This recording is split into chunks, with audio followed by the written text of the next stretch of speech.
Welcome to Stardust Stereo. I'm Parker McPhinney. I'm your host.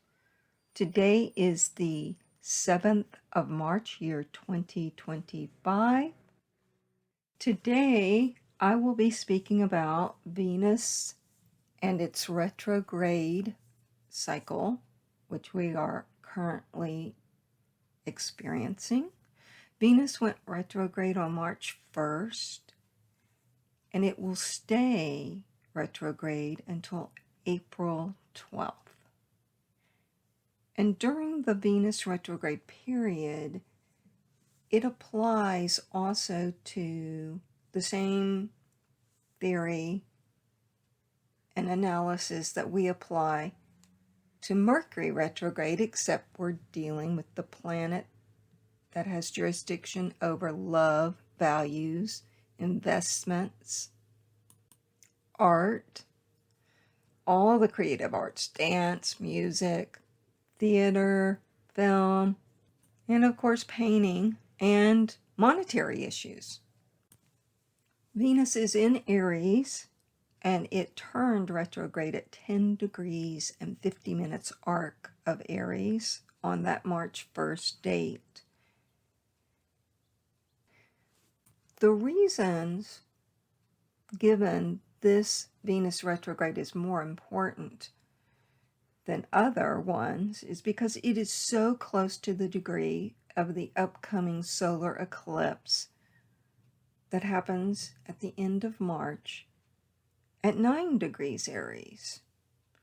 And Mercury will turn retrograde, which is also in Aries, on the 15th of March until April 7th.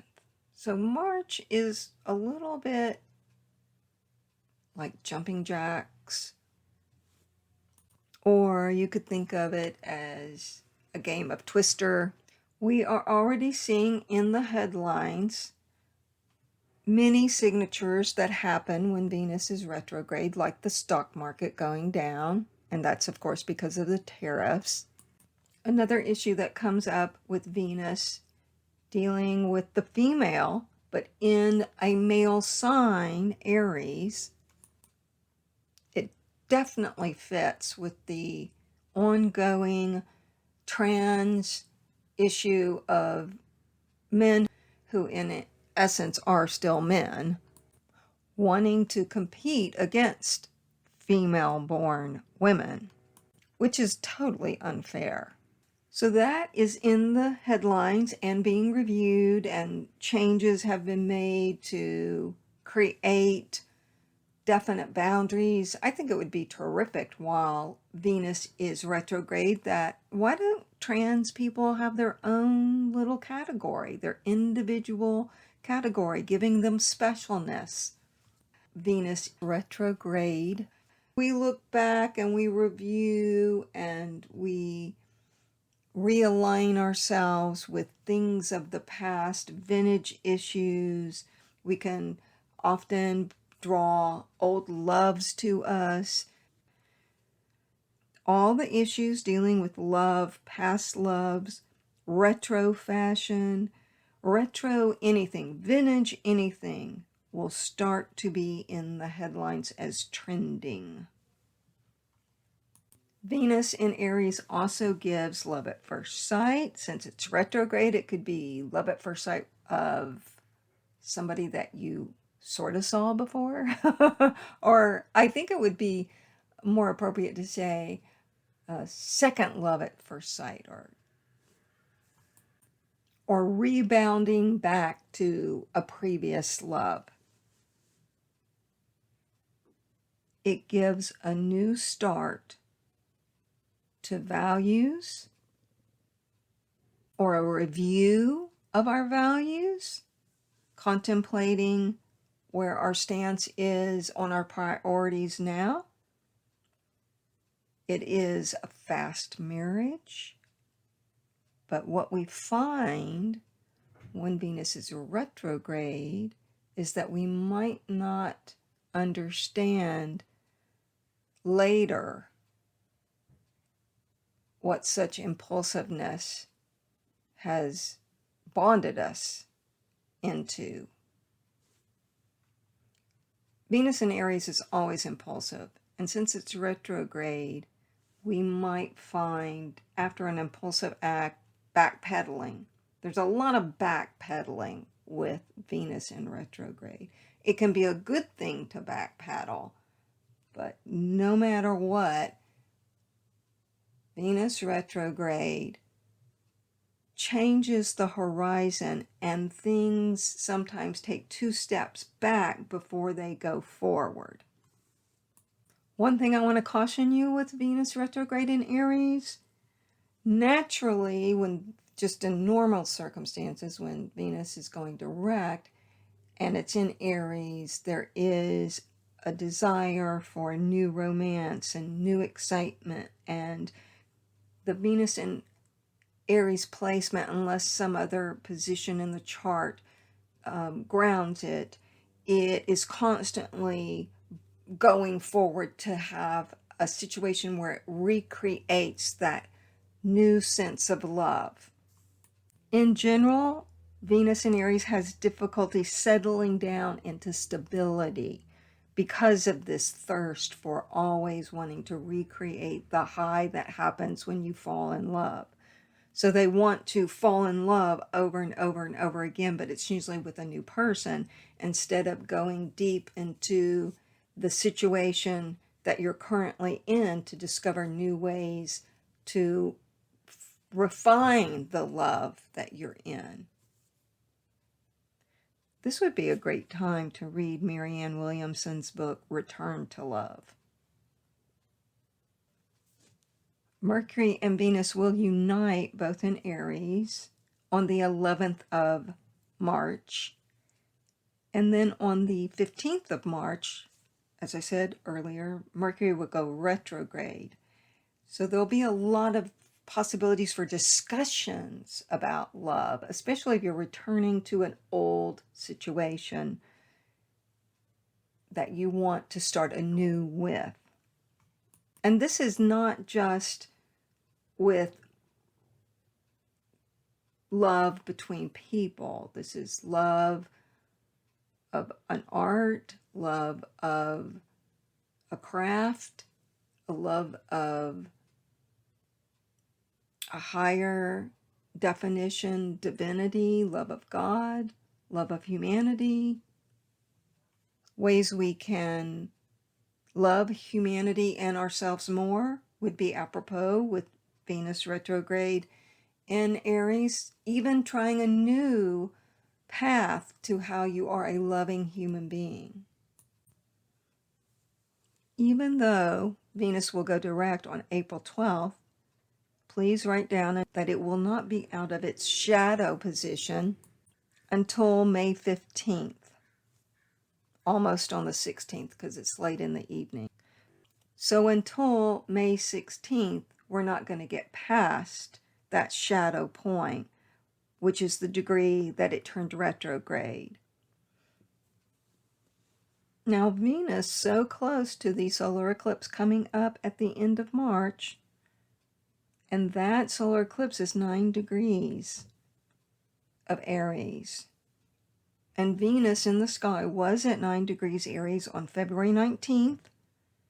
It will be again at 9 degrees of Aries on the 11th of March, and a third time on the 13th of May. So write those dates down, February 19th, even though it's past, March 11th, and May 13th. Those all have a very specific interconnection.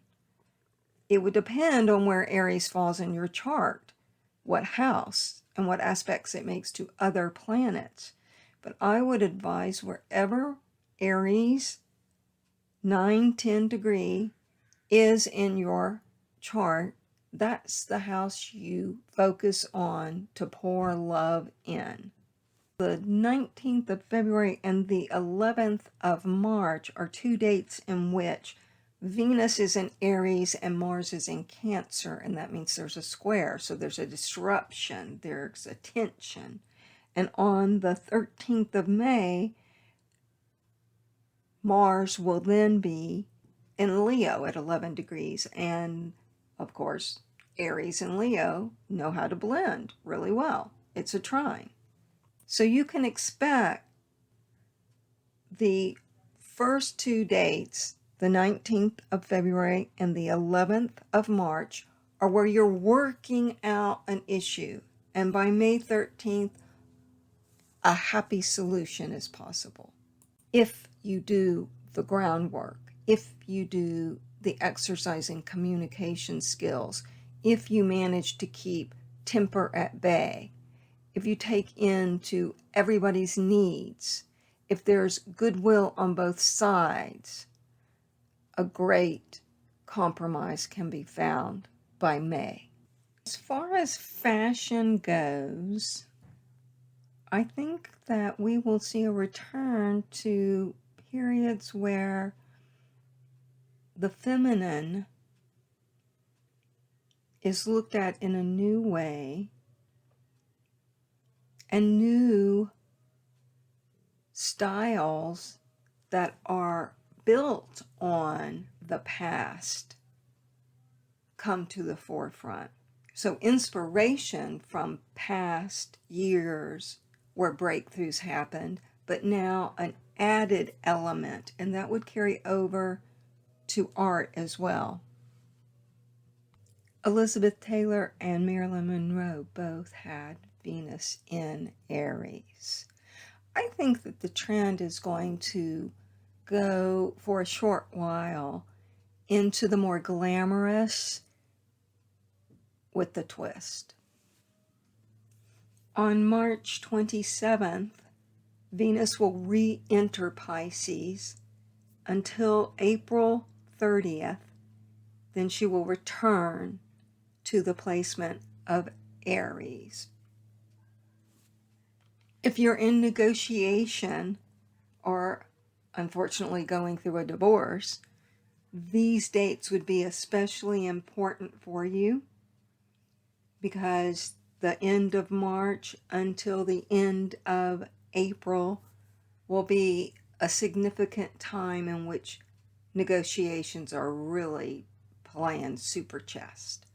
So again, March 27th, Venus will re-enter Pisces, where it loves to be, and then on April 30th, Venus will return to Aries because, of course, she's gone direct. So wherever Venus falls in your chart, try new things. Be inspired by your past creations or past revelations about love, how you save, ways in which you express yourself, but don't be afraid to venture into a new area to allow yourself to explore the combination of what's worked in the past and how you might put a new twist to it. Aries, after all, is 100% pioneering. So it really does ask us to forge where we've never gone before, even when it's retrograde. And this is also a great time to reflect on successes that you have had in your life that give you value. So often when we think of love, we're always in the lenses, our lenses are of looking at love out there. I would encourage you to look love inside, because a retrograde period is the inner period.